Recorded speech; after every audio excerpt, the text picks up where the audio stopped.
ராம்குமார் மரணம் குறித்த முதல் தகவல் அறிக்கை புதிய தலைமுறைக்கு கிடைத்திருக்கிறது. இதில் இடம்பெற்றிருக்கும் விவரங்கள் குறித்து தலைமை செய்தியாளர் மகாலிங்கம் பொன்னுசாமியிடம் கேட்கலாம். மகாலிங்கம், ராம்குமார் மரணம் தொடர்பாக முதல் தகவல் அறிக்கையில் என்ன சொல்லப்பட்டிருக்கு? ராம்குமாருக்கு சிறையில் கடைசி நிமிடங்கள் என்னெல்லாம் நடந்தது என்பது இந்த முதல் தகவல் அறிக்கை நகல் மூலமாக நமக்கு தெரிய வந்திருக்கிறது என்று சொல்ல வேண்டும். இதில் பல அம்சங்கள் சொல்லப்பட்டிருக்கிறது. குறிப்பாக 18ஆம் தேதியன்று மாலை சுமார் 4:30 மணிக்கு அவர் தனது அறையிலிருந்து வெளியே வருவதற்கான அனுமதியை அங்கிருந்த பேச்சிமுத்து என்ற முதல்நிலை காவலரிடம் அனுமதி கேட்டிருக்கிறார். குடிநீர் குடிக்க வேண்டும் என்ற ஒரு கோரிக்கையை முன்வைத்து வெளியே வருவதாக இந்த எஃப்ஐஆரில் சொல்லப்பட்டிருக்கிறது. அதற்கு பிறகு அவர் அறைக்கு வெளியே வைக்கப்பட்டிருந்த தண்ணீர் பானைக்கு அருகே சென்றபொழுது அங்கு ஸ்விட்ச் பாக்ஸ் ஒன்று பொருத்தப்பட்டிருந்ததாகவும் அதை கையால் ஓங்கி உடைத்து அதில் உள்ள மின் ஒயர்களை பிடுங்கி தனது பல்லால் கடித்துள்ளார் என்றும் இந்த முதல் தகவல் அறிக்கையில் சொல்லப்பட்டிருக்கிறது.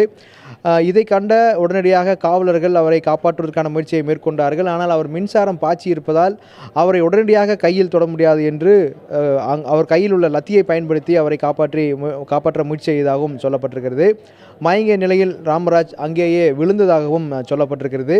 உடனடியாக சிறை அதிகாரிகள் இந்த மின்சாரத்தினுடைய முக்கிய பாக்ஸின் சுவிட்சுகளை ஆஃப் செய்துவிட்டு அதன் மூலமாக மற்றவர்களுக்கு தகவல் கொடுத்திருக்கிறார் என்று சம்பவங்கள்லாம் பதிவாயிருக்கிறது. உடனடியாக முதலுதவி சிகிச்சை அங்குள்ள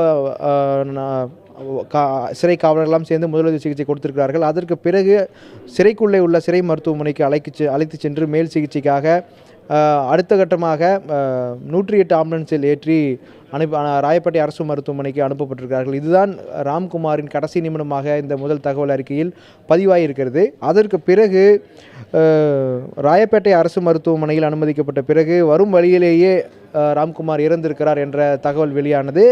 அதன் அடிப்படையில் இந்த முதல் தகவல் அறிக்கை என்பது பதிவு செய்யப்பட்டிருக்கிறது. இந்த தகவலை தொலைபேசி வாயிலாக, அதாவது புழல் 2 கட்டுப்பாட்டு அறையிலிருந்து தொலைபேசி வாயிலாக அவரது தந்தைக்கு தெரிவிக்கப்பட்டிருப்பதாகவும் இந்த முதல் தகவல் அறிக்கையில் சொல்லப்பட்டிருக்கிறது.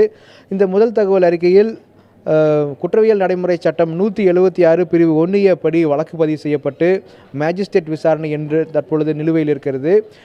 திருவள்ளூர் குற்றவியல் நடுவர் நீதிமன்ற நீதிபதி தமிழ்செல்வி இந்த வழக்கில் தொடர்ந்து விசாரணை மேற்கொண்டு வருகிறார். இந்த சம்பவம் நடந்த இடத்திற்கு சென்று நேரில் இவர் சம்பந்தப்பட்டவர்களை விசாரணை செய்தார். உடன் தங்கியிருந்த கைதிகள் மற்றும் இந்த சம்பவத்தை பார்த்தவர்கள், அதாவது ஜெயராமன் என்ற சிறை அலுவலர் மற்றும் பேச்சிமுத்து என்ற முதல்நிலை காவலர், இவர்களிடமெல்லாம் விசாரணை நடத்தியிருப்பதாகவும் அங்கிருந்து வரும் தகவல்கள் சொல்லப்பட்டிருக்கிறது.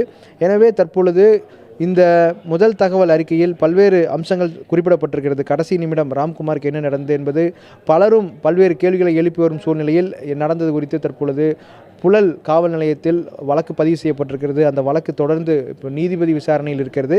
நீதிபதியினுடைய அறிக்கையிலே அரசியல் கட்சியினரும் சரி, ராம்குமார் குடும்பத்தினர் சம்பந்தப்பட்ட விவகாரம் சரி, அவர்கள் முன்வைக்கும் கேள்விகளுக்கெல்லாம் பதில் கிடைக்கும் என்ற தகவலையும் சிறைத்துறை அதிகாரிகள் சொல்லியிருக்கிறார்கள். சிறைத்துறையில் நடந்தது இதுதான், உண்மையில் நடந்தது இதுதான் என்று சிறைத்துறை அதிகாரிகள் சொல்கிறார்கள். எனவே இந்த அம்சங்கள் மிகவும் குறிப்பிட்டு பார்க்க வேண்டிய அம்சங்களாக இருக்கிறது. பத்மா.